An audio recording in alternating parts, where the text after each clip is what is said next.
मैंने देखा कि यहाँ के गांव-गांव में मेरे पिताजी, मेरे परिवार के प्रति कितनी श्रद्धा है। रात रात तक हम यहाँ के रास्तों से गुजरते थे तो लालटेन लेकर बुजुर्ग लोग हमारा इंतजार करते थे। कभी कभी मेरा चेहरा देख के रो पड़ते थे कि राजीव भैया की बिटिया आई है। मैं समझी कि जनता की श्रद्धा का क्या मतलब होता है, कि उसका आदर करना चाहिए। मैंने देखा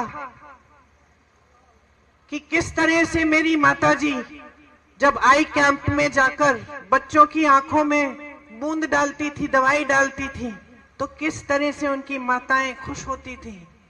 बेवाओं को देखा जब हम लोग कैंप लगाते थे, कितनी गरीबी में रहते थे और हम पेंशन देते थे। उस समय पेंशन मिलता था, बेवा पेंशन कहते थे उसको। मैं समझी कि कितना संघर्ष था आपके जीवन में और कैसा रिश्ता था आपके बीच, मेरे परिवार के बीच, कि ये राजनीतिक रिश्ता नहीं था, एक प्रेम का रिश्ता था, श्रद्धा का रिश्ता था, सत्य का रिश्ता था। फिर भाई यहाँ आए, उनका भी चुनाव लड़वाया, सांसद बने,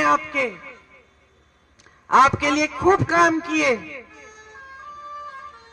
जहां जहां विकास ला पाए विकास लाए। लेकिन उसके बाद पूरे देश में एक नई तरह की राजनीति आई, एक राजनीति जो शायद हम जैसे लोग शुरू में समझ नहीं पाए, क्योंकि हमारी सभ्यता ही अलग थी, हमारी समझ ही अलग थी।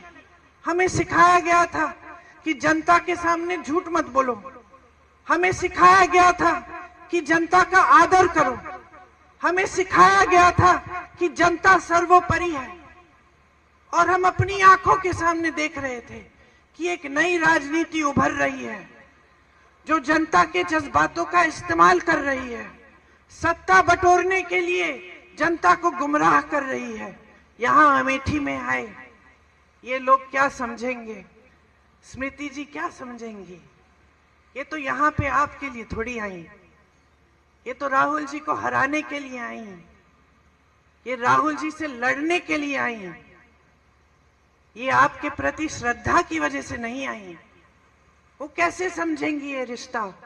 इन्होंने झूठ फैलाए कि हम आपकी जमीन हड़पने आए थे, कि जिन महिलाओं के जिस समूह में आप थी, आपको याद है जो परियोजना थी, कि वो परियोजना ही हमने इसलिए बनाई कि हम आपकी जमीन हड़पना चाह रहे थे, कि हम लूट रहे थे आपको, कि हमने कुछ नहीं किया आपके लिए, कि हमारे दिल में सिर्फ परिवारवाद की भावनाएं थी, सिर्फ सत्ता चाहते थे हम, हमारे दिल में आपके लिए कोई भावना नहीं थी। और कुछ ऐसा हुआ कि इन बातों से आप थोड़ा सा बहक गए, कुछ लोग बहके, कुछ लोग दृढ़ रहे। जो भी हुआ, राहुल जी वो चुनाव हारे और एक पुराना रिश्ता जो आपके बीच, हमारे परिवार के बीच था, वो थोड़े समय के लिए थम गया, लेकिन टूटा नहीं, क्योंकि वो रिश्ता कभी टूट नहीं सकता है।